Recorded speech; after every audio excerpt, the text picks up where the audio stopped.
Hey, welcome back. This is Trent. I'm playing through Silksong. This is part 2. One of the things that people commented in the last video, they thought it was really kind of sets my playthrough videos apart if I talk a little bit more about the development, like analyzing how things are made and giving a little bit of insight into that. One thing that I wanted to mention right away, we were listening to that music.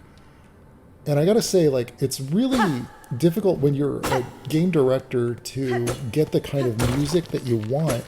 Sometimes my style of directing is to hire the person that already kind of displays the kind of vibe and tone and instrumentation and their sensibility. And they know that they can just trust that particular musician to do a good job. Look at the physics on this. This is something most people don't really pay much attention to. Anytime you introduce something with physics, it can be a nightmare. Very fortunately, this is purely aesthetic. It doesn't affect gameplay. In Twilight Monk, we have these ropes that you can climb on, and in early versions of it that were just wigging out, and the player could fling themselves all over the place and get stuck in corners, climbing them and whatnot. So if they're not interactive, it's a lot easier. But look at this, even down to there's this thing on the ground, and interacting with it, just walking over it causes it to tip.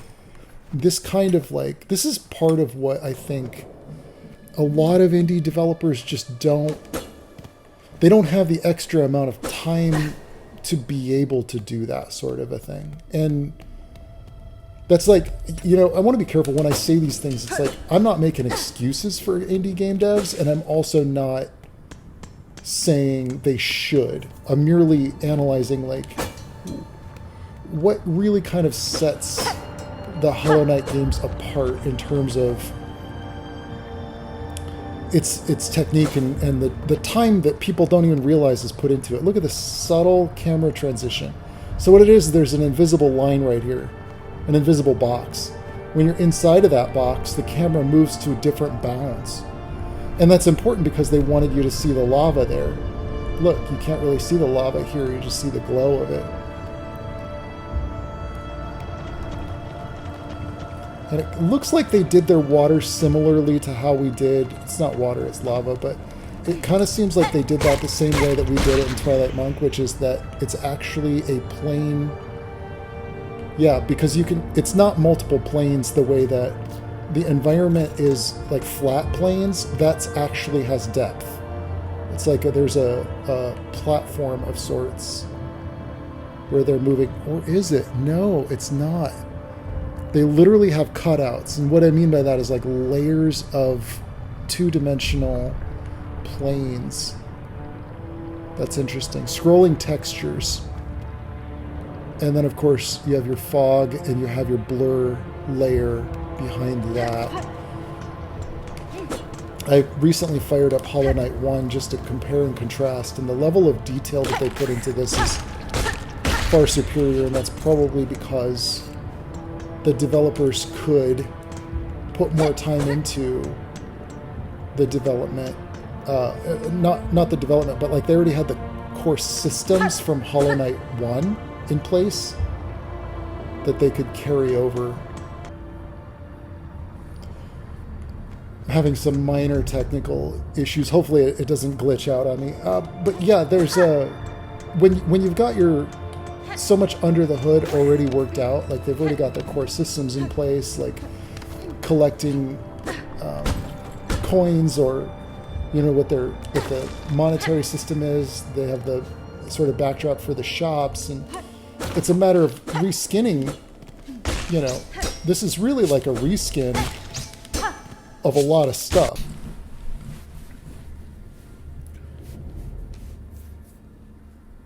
So there's something to be said for ambiance as well. So even just standing here, it's interesting. If you just let go of the controller, you can hear these subtle groaning and these sounds in the environment. The music is it's an interesting choice because it's not constant. If you look at a lot of the classic Metroidvania games, there's music throughout the whole thing. There's a constant dun dun dun dun dun dun dun dun dun. Or in Castlevania, it's like a constant kind of music going at all times. They made an interesting choice by just going super ambient with everything. Every scene, you can just sort of like stop and just soak it in, and even having these sort of secondary animations on the characters when they're just standing there. The main playable character, for example. Look at that. There's a rumbling. There's a screen shake that goes along with the audio cue. Like, what the fuck? What the actual fuck? That is not something that most game developers, especially if you're on milestones, you're not going to like go, hey, hold on, guys, we got to delay the milestone because I've got to add a little subtle screen shake to go along and coincide with the rumbling. What the fuck? That's not something that most game developers can do. And it's the kind of thing that artists do, and then they always end up going over budget and then getting fired. This is the same sauce that I was talking about in my Metal Gear Solid video, just in one of my more recent posts here on my YouTube channel, where I talked about that. It's like, these are the things that if you're working with a publisher, oh nice, look at that, it's tricky. This only works if they're in a tight corridor, by the way.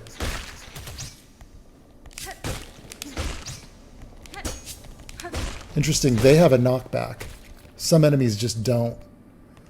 But yeah, that's the kind of thing that there's more I want to say about this. But that's the kind of stuff that you just don't get to do when you're being pushed along. You're sort of like on a ride. And I really want to be clear. I'm not saying that working with publishers is bad. And a lot of publishers can be very generous with their budgets, and they can understand that aspect of game development. They can understand that it's not just ticking boxes, you know. But you've got to have your game director understands that. You have to have your programmer understands that. You have to have your designer understands that. There's a lot of developers that get caught up in being pushed along the road, so to speak, because, hey, traffic has to keep moving.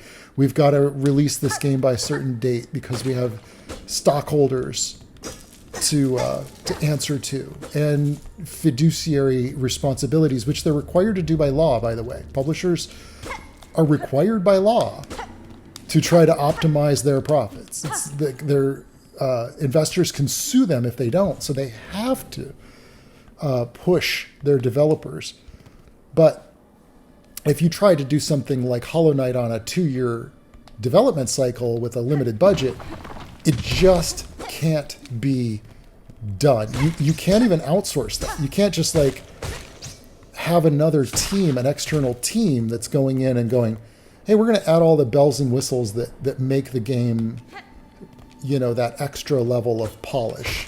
I was speaking with a publisher who's all business, and I can't tell you who it is, but we were talking about doing our next game with them, and they were like, well, why are you still adding to Twilight Monk?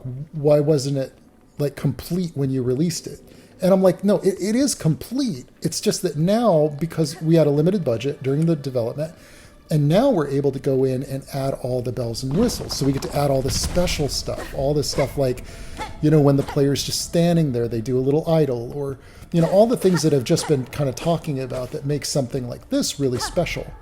Now, keep in mind, we're doing that because I'm taking every dime of profits and putting it back into the game. But very few publishers would ever pay for that. I do have a complaint. My big complaint right now is, why the hell do I not have a map yet? I'm almost 2 hours into the game and I don't have a map. Well, I guess I'm not really 2 hours into the game. I have 2 hours of recording because I've been talking a lot. But I seem to recall the first time I played it, I seem to recall that I had gotten a map by this point, or it's coming up very soon. So yes, I was talking about restrictions on your timeline, you know, if you talk to the audience will say, well, how hard can it be? Just add this, that, and this thing, and this other thing. You know, but...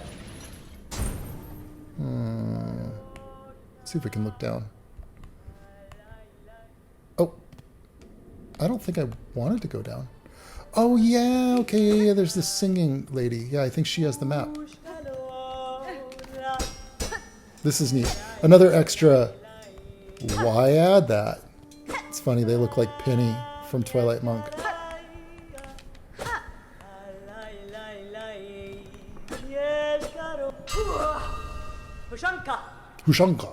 Pushanka. Edges sharp and senses keen. In my land, that is the way warriors greet each other. For though you are a child barely hatched, you are also a warrior. Your stance, your weapon, your movement all proclaim it so. You have keen sight for my skill, Bug, but my childhood has long since passed. What has happened here? I see signs of battle all around. These strange shuffling pilgrims in the camp below, they were docile enough, but up here they seem to have lost their senses. They cry out to the darkness and attack their fellow travelers. Yakimnesh, keep your weapon drawn and your bearings true. The way ahead is winding, and to lose one's way invites only death. I am a navigator amongst my tribe and have been making maps of these lands. I can trade them with you and supplies if you wish. That's right, map person, Mossland map. I need at least a map. Oh, it's the button reversed.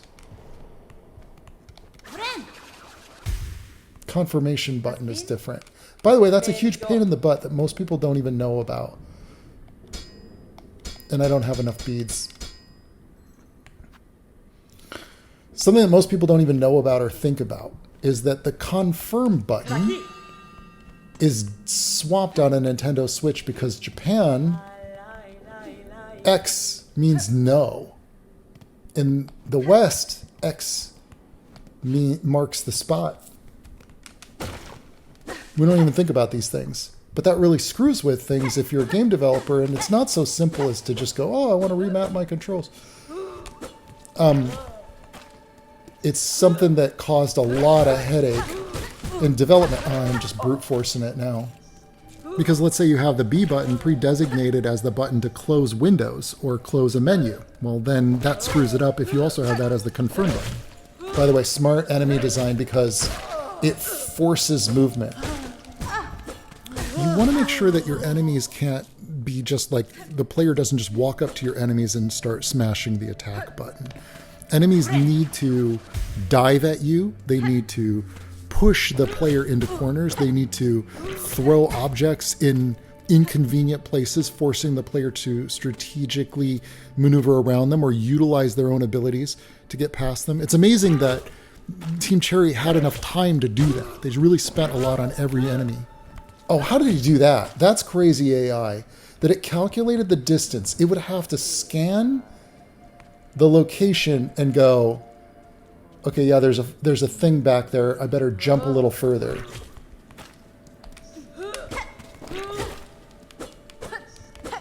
I think I have enough beads now, though.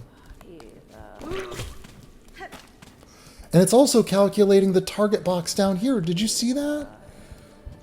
So the way AI works is like it has sensors. It's looking for where you are. And if you are within that range of its attack, it's projecting like if I throw a thing there, will it hit the enemy? Will it hit the player? If so, do it. And then it triggers that animation. But it has to know to look for that. Oh, I just remembered there is in fact a save bench. But I might have enough for that map now. So yeah, it's a huge pain in the butt. The confirm button is the A button on a Nintendo Switch controller, but on PlayStation, for example, it might be the X button as opposed to. And why that matters is because if the player is used to, for example, the jump button for confirm, you know, then it changes what button you're pressing. It can also conflict with other things going on in the scene. I think you have to have, yeah, you have to have something to be able to get further there. I remember that dude. That's the, Once you defeat him, I think you can unlock something cool. I'll tell you about it when we get there. I think these enemies respawn. No, they didn't. Okay, so that is interesting. That explains why many people, when playing our game, they were like, why do enemies respawn every time you re-enter a zone? But the game is very different. Well, because we're making more of an RPG. And Silksong and Hollow Knight they're more action focused. Or they're more combat and precision pattern focused. This was not a good decision to leave him. I don't think I have any kind of projectile. Okay, so get him to throw one, then do a light jump, then there we go. Oh! Oh my gosh. No! Why? How could you? Even these easy guys can be a pain in the butt. How frickin' far back? Oh, okay, I'll skip ahead for you guys. Sorry about that. Ah, I don't think I ran into these guys before the last time I was here. Well met, sir. Like you, I am not of these lands. I'm merely journeying through. Oh, a kindred spirit. It's good luck for wanderers to meet an unfamiliar path. And now that we have met, know that I am Flea Master Mushka, leader of this caravan. Our own journey has barely begun, but you are most welcome to tarry here a while, stranger. There are ways of dark and winding. Good bugs must stay close together. It's interesting they take their story so seriously. Doshenka, stranger, you are looking a little tired. Is it unhealthy? You can rest here if you wish. Do these guys sell anything? No. Oh, don't do that. I just wasted all of my juice, my bug juice.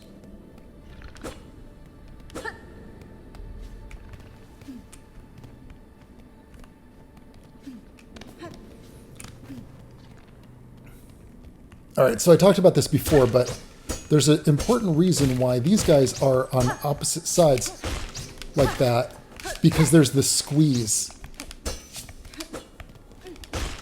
This is a tight corridor, and they're squeezing you intentionally to force you to have to deal with them. That's good game design. Oftentimes... Wait a second, this is a dead end. What am I doing in here then? Oftentimes... game designers doing a game like this might not think like, oh, I better like make sure that the player gets pushed where I want them to go. This is it's a very key thing that Hollow Knight and Silksong do. These game designers, they know how to push the player into a stressful situation. Also, from an art standpoint, check this out. You'll notice there's no angled floors anywhere in either of these two games. But the ceiling has these angles on them. Interesting, right? The reason for that is gameplay focused. Enemies are just easier to figure out their AI if they don't have a lot of elevation changes. And then also, especially because they're 2D sprites, they don't have to deal with things like IK rigs, where the character might have one leg up on a thing, and then, you know, they're always on flat ground, is what I'm saying. That makes it far easier to make art assets for it, and far easier to calculate game AI or program game AI, state machines and whatnot. It's not that it's easier, it's just it reduces some complexity and potential problems. We did not heed such a warning. We wanted a much more sort of like varying terrain. This is exactly where I went last time. There we go. Okay.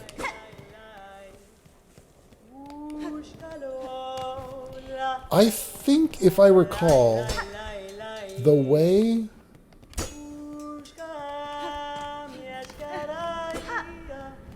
Did I get enough beads for anything else here? No. Oh, and then I lost them all, too. Okay. If I recall, I think... the way to get to... There's a bench right there. And I think the way through is below here.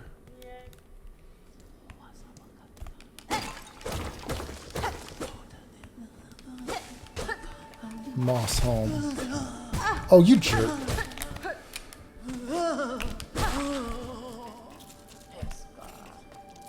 Another intentional game design choice to make him like... He leaps. They are pushing the player. They're not just standing there. They are pushing the player back. Pushing the player into action.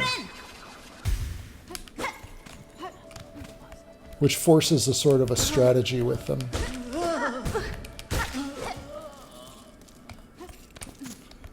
That's a lot of what we're doing more of in our new enemies and enemy updates that we're doing in our game as well. Is like trying to think more in terms of like what strategic method should the player take to get past these guys, even if they're just grunts.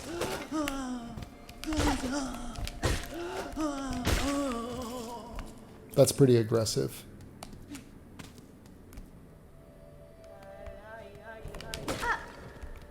I think a little too aggressive, honestly, for grunts. But I get why it's done. I think I might have enough beads now. Nope. But at least I have that save shrine. I call it a shrine. The bench. Okay, let's see if we can get past this guy this time. Oh, I'll bet they've respawned now. No? Yep. So I wonder what causes that. Is it distance? And he drops beads.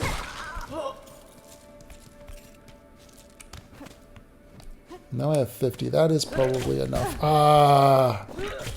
Dodge the first one. Then go. I want to grab that. Oh. Oh, forgot about this. My cocoon. 66 beads. I am half tempted to just go back and...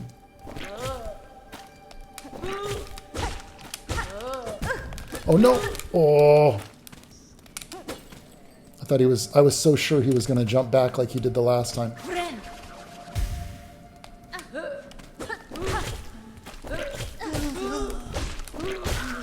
Oh! For a second there I was feeling awesome. But only for a second.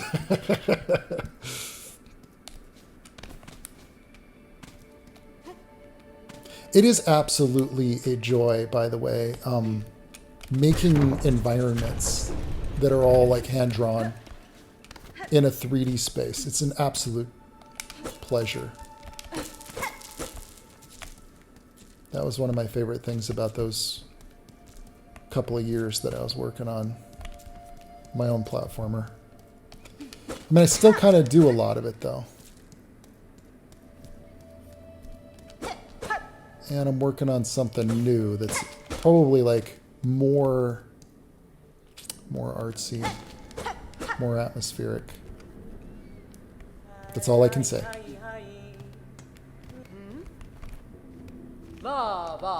Certainly this game is super inspiring, by the way, for an artist. It's like very inspiring. The Marrow map, crumbling roads built upon the shells of ancient bugs. All of the Farloom rests upon these fragile foundations. So that's another area, the Marrow map. I probably need that. I should be able to track my location. I should know where the benches are too. Jeez. Jeez. Oh, you can mark places on the map. That's a complicated thing, by the way. Pretty much what we ran into is like, if you're making a Metroidvania, everybody goes, why isn't it more like Hollow Knight? And that sucks in some ways because it's like, well, isn't there room to have anything else?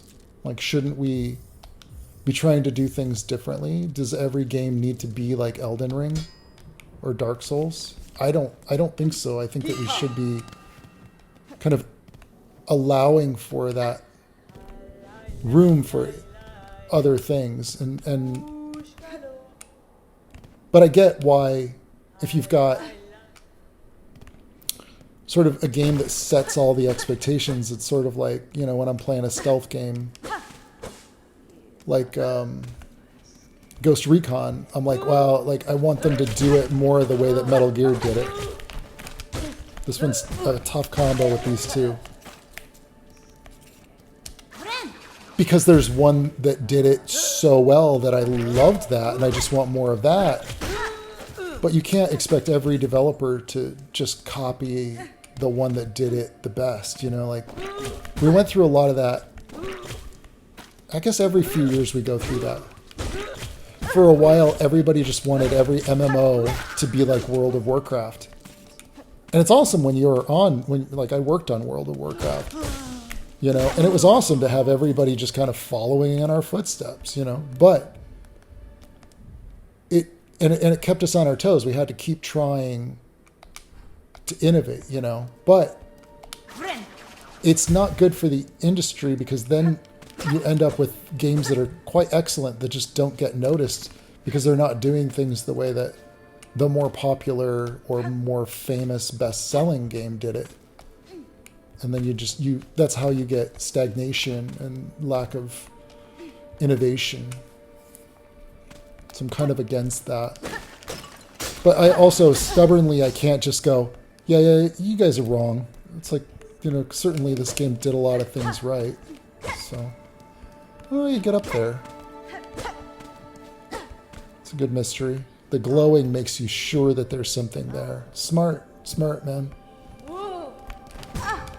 Oh, I thought he was going to jump right into the needles. No such luck.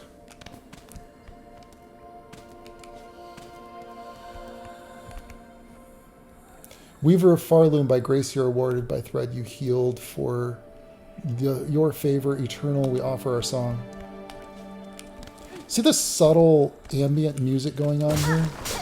Yeah, I was going to talk about that. I made a game that had music, or more, it did not have music throughout every stage. It just had ambiance. And I got a couple of people giving me feedback going, oh, it's so weird that there's no music throughout every level. Like, and I'm like, no, you don't understand. It's more ambient. It's like atmosphere. And they're like, yeah, it just, you know, it kills the mood. There's no excitement. And I was like, I had to, like, you have to defend every damn decision you make. Ooh, what a trap. I feel like that's so unfair. And that's another thing. Like, if you release a game, it is absolutely heartbreaking. It is devastating if you're not already famous. Because if you do everything like the way... I knew that was going to happen. If you do everything the way that everybody expects it, like if you just make a Hollow Knight clone, people go, oh, it just looks like a Hollow Knight clone. That sucks. But if you don't, if you try to do something different, then everybody goes, why didn't you make it like Hollow Knight? And so like you're just, your heart is just, you know, on the floor every day getting stomped on, you know, every day. So like, I can't express enough how important it is for you to like leave a good review for a game that you enjoy that's doing something slightly differently in a way that you enjoy it. It's like so important. There's like this small number of people that think that way. It's not common. I'm in bad shape here. I got 2 health. This guy's... how did he get me? I'm going to lose all of my coins or whatever. Schnizzle sticks. Okay. Well, now I have enough... Oh, jeez, of course. I am not going to fight him. I just want to get back to my cocoon. I want to collect my... Like, that's good tension, though, you know? Like, that's another thing. Oh, the corpse run thing. Players just sort of expect a corpse run now. But ironically, when this first came out, everybody said, oh, it's just Souls-like. Now it's like, well, no, it's a Hollow Knight-like. It's like they just kind of took it over. Oh my god, little lag on my screen there. I tried to get a better capture card. I got a Shadowcast 2 Pro. And it's the second time I bought one and the damn thing didn't work. Both times. Don't work. So I'm using my Shadowcast 1. Of all the frickin' things. So it's like only, I think, 1080p. Yeah, this makes me want to paint. Makes me want to draw new levels. Daughter of a distant land, we who remained have long awaited, or waited long, dyslexia. I got my dyslexia on. Bind our strength to yours. Reclaim the future of our haunted kingdom. Yeah, let's bind it. They force you to push a button there so it's active. It's like, it doesn't just happen to the player. The game isn't happening to the player. The player is required to, like, interact. Silk Spear. Oh yeah, forgot about this. I think this gives you like a ranged attack. Yep. But it uses some of your bug juice.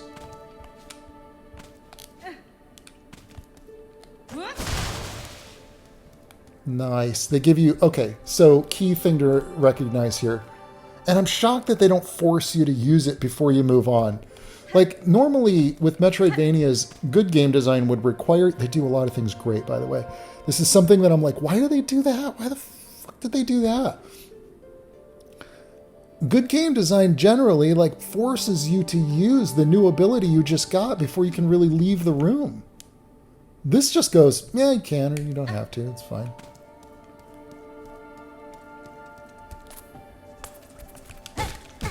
Oh, you just went right through. I'm not used to fighting those guys yet.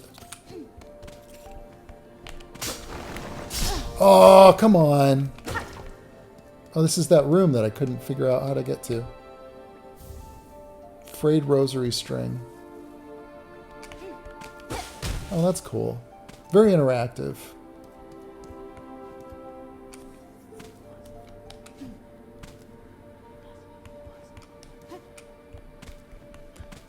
Doesn't this drop down? Oh! Dag nabbit. Let's check our map. Isn't there a way to zoom in further? I think you gotta upgrade more. Okay. You know what? I don't remember how to get back. I know you can go this way. No, you bastards. One smart thing that they did is they designed it. Oh, interesting. You don't respawn from a bench. You respawn from where you got that last ability. Oh, did they look at Twilight Monk when they were making this? Because that's how we do's it.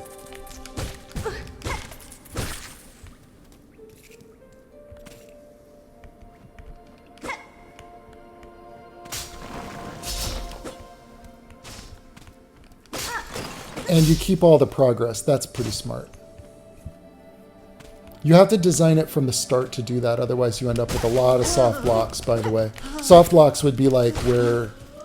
Like, we tested stuff like that after we released our game. And basically, we ran into so many situations where, like, the player would be stuck because the game saved while the door that they went through was already closed. So you kind of have to plan for that from the start of your game, or else it becomes such a massive undertaking. It could take like 3 to 6 months just to update that. Like if we wanted to suddenly retrofit something like that in there. But they designed it like that from the start, which was pretty clever. Either that or they did it and they were testing it and they're like, yeah, we're going to need auto-saving for progress. It's too frustrating. A game like this has to have a lot of playtesting, by the way. Lots of playtesting. Okay, so we've got enough. I think it's going to be... I don't really need to place my own markers. I don't care about that, such things. Might be helpful to know where the frickin' hell I am. Oh, I've got to equip it from a bench, though. And I don't have enough for the other one.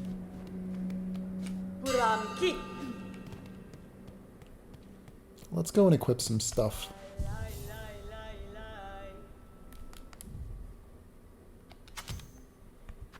That's it. That's all we can equip.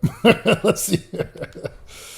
Oh, that makes a little bit more sense. So I seem to recall that the last time I played this, I went back to the right because it seemed like there were so many areas over there that you could go to that I just hadn't seen yet. But I think this time I want to explore a little bit to the left. By the way, that's a beautiful thing. I love player choice. And it's one of the things that my next game, it's going to definitely incorporate a lot more player choice. A lot more, like letting the player choose what route they want to take. This is interesting. They didn't just use the same piece here. This is a total artist indulgence to add this little bone bridge here, by the way. Not necessary for gameplay, but they're like, yeah, you know what though? I just want it. Something like this, if you were going to design it, you'd have to start out with paintings, like concept paintings. Have I been here? I kind of have, but I haven't gone all the way to the left. I don't have like any kind of dash. Oh boy. I don't have a dash, so I think I can't go left. Oh, but I'm glad I went this way. Look at this.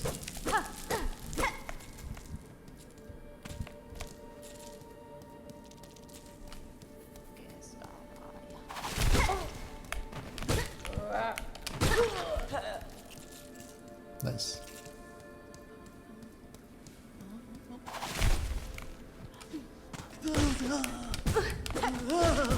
Oh boy, I'm just brute forcing my way through. Good thing I've got a Bren. If I didn't have the Bren, I don't know what I would do.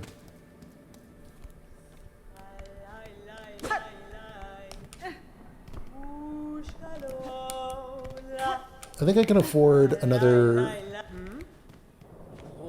upgrade to my map system here. Yeah, I think, yeah, barely bench pins. That's going to be really useful. Okay, now my map is starting to be useful.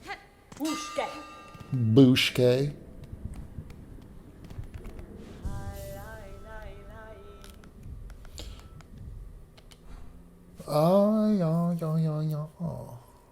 Okay, so if I go to the upper route, now that the map is starting to get more useful here.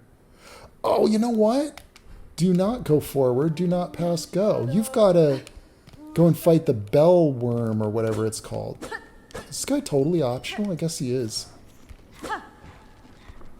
Okay, buckle up. Now that we've got...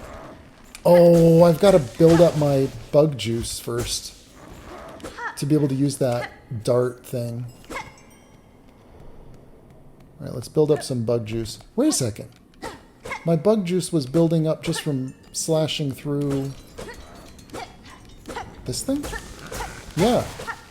Oh, it's not bug juice, it's yarn. Okay. See if I can remember his pattern.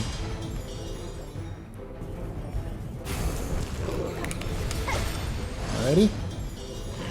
I don't like that they don't have health bars, by the way.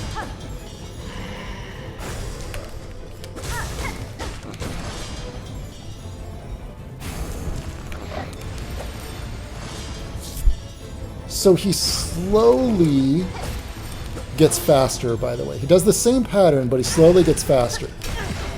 Oh my gosh, that just kicked the living tar out of me. I went from full health to like next to no health. Oh, I forgot what it was going to do. I'm not going to beat him, probably, on the first fight. Even though I fought him before. Bells? Right, jump over. Bells. Jump over. Nope. That jump over along the ground. Oh, bells.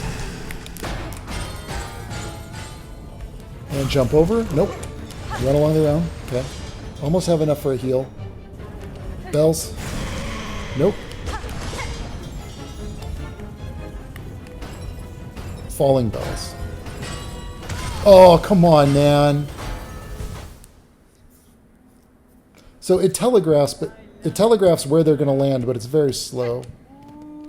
Or not very super visible because it was just like smoke on the ground. showing you where it's going to hit.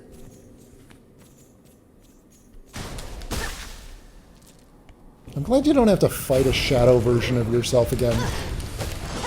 Oh boy. He does some mucho damage, man. If you get a heal, use it.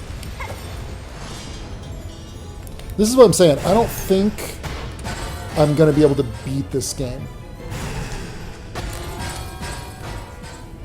My buddy was telling me he played for 20 hours and he only got like 1 health upgrade.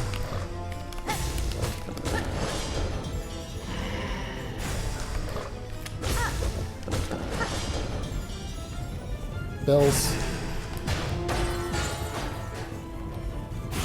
And the ground. Oh, could have got a hit there. And ground. And overhead. Bells. Overhead. Nope, ground. Nice somersault. Bells. Overhead. Nice. Got another health heal ready. Oh boy. Watch out for them coming from above. Oh. Shit. Are you kidding? You don't know which way they're going to roll, man.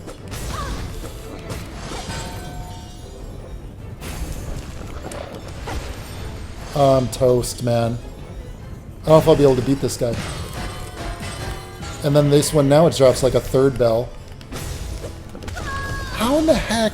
He swung up. He swung up. I just like up. Okay. I don't know if I'll be able to even beat this guy.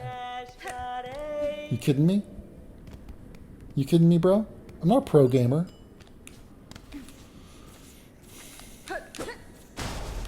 I'm just anticipating all the hate and the messages. Like, come on, guys. Yeah, well, you're better at this game. Well, it's hard, man. And on top of that, I do have some lag. I hate to blame the lag.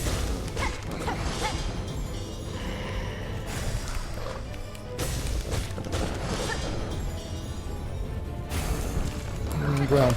There you go. Full focus. Bells. Bells? Yep, bells.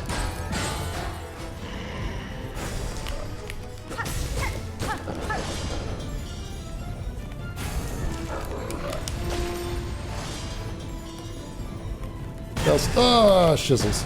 Look at that! 2 damage. Also, you're... After... This is kind of key. After you get hit, that iframes are very, very short. That's so unfair. Like, you can just get hit one after another.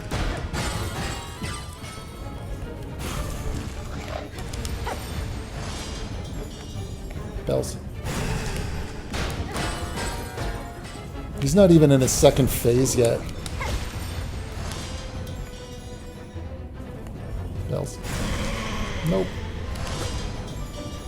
Here we go. This is where I always get crushed.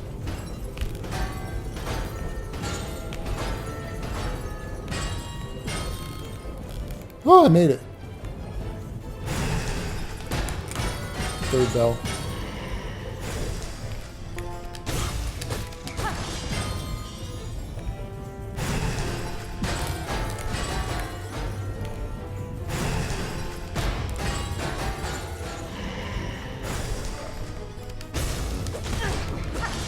Did it again. No way. Oh!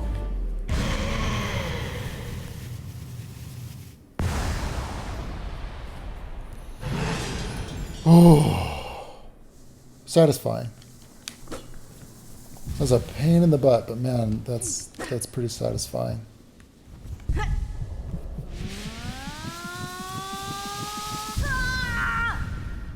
So I thought this was interesting too. It's like, even after the fight, you don't just...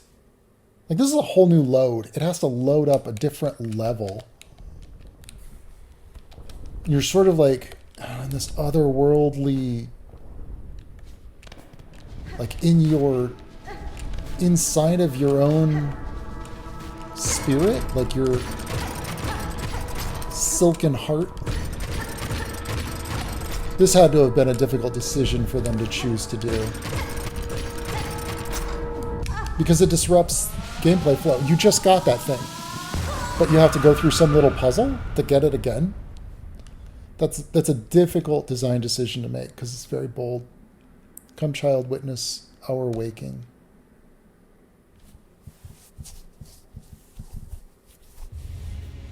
Silk heart. You consumed a silk heart. Regain the power to regenerate silk within one's shell. I already had that.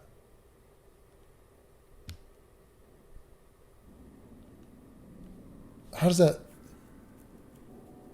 What am I not understanding about that?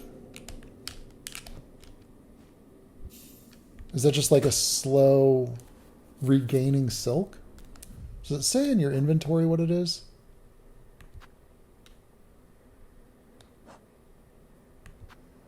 No.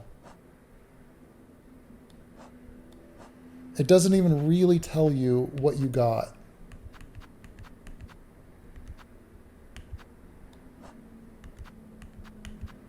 I had the ability to regain health.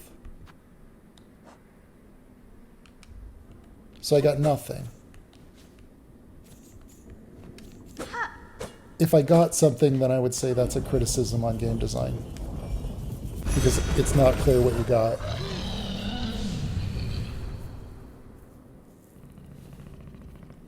So this is the fast travel system, right? I don't need to use that, though.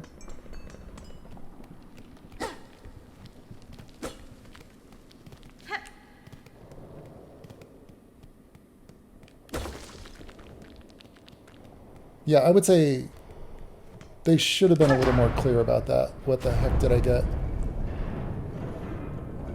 And also, they give you fast travel, but yet you're not supposed to use it. You're supposed to move forward. Nice bell design.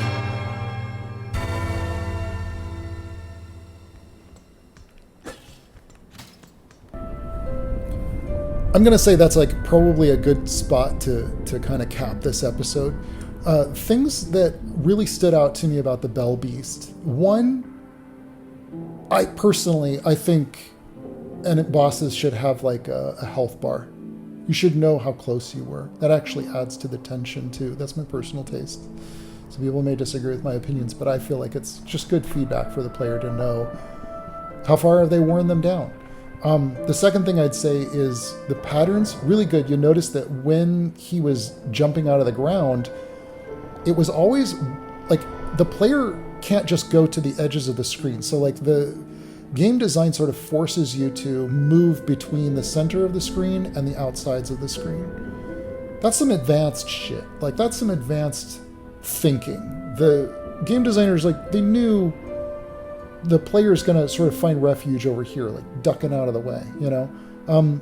Adding in the third bell that drops, the only thing that I would say like really annoyed me about the boss fight was the unpredictability of which direction the bells were going to roll. And it might just be that I wasn't noticing the color. I don't know. Like, are the darker bells always going left and then the lighter bells always go right? If that's the case, then it's just my lack of observation. I would say that the boss fight itself, like way over the top with quality in terms of like interaction with the environment. Having the little bells bouncing up everywhere throughout the whole thing, absolutely bonkers. That was killer, like levels of, like, it's not easy to just like add all those things. You know, you're talking about that one boss fight probably took them maybe 2 months to create that, you know, between all the art assets, the pattern of it.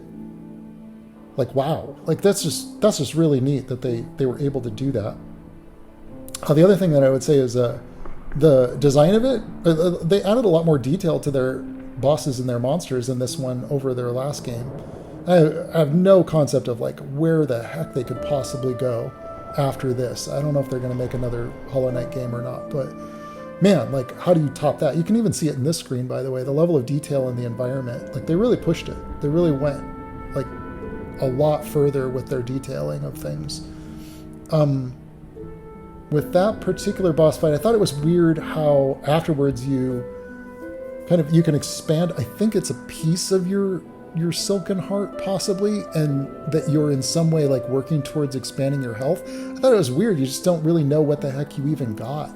The description was too vague. It should be a little bit clearer of like what you got out of that. I thought that was an odd choice. There were other things in this particular section that I thought were absolutely phenomenal. The atmosphere, obviously, absolutely beautiful. Lots of like cool lighting going on, particle effects everywhere. Like they're really pushing the limits of what the Unity engine can do for this sort of a game. But little subtleties of the extra rumbling, like shaking the screen. Wow, yeah. I'm enamored with the world. I'm enamored with the art. Totally into it. And I'll probably keep playing this more, but let me know what you guys like to know a little bit more about. If there's something that I could address or maybe even try to dissect in an upcoming episode. Thanks for joining me on this little adventure. It's been fun. I am enjoying the game overall, so I hope you get a chance to pick it up as well. Let me know your thoughts below, and don't forget to sub, and I'll see you guys in the next video. All right, ciao.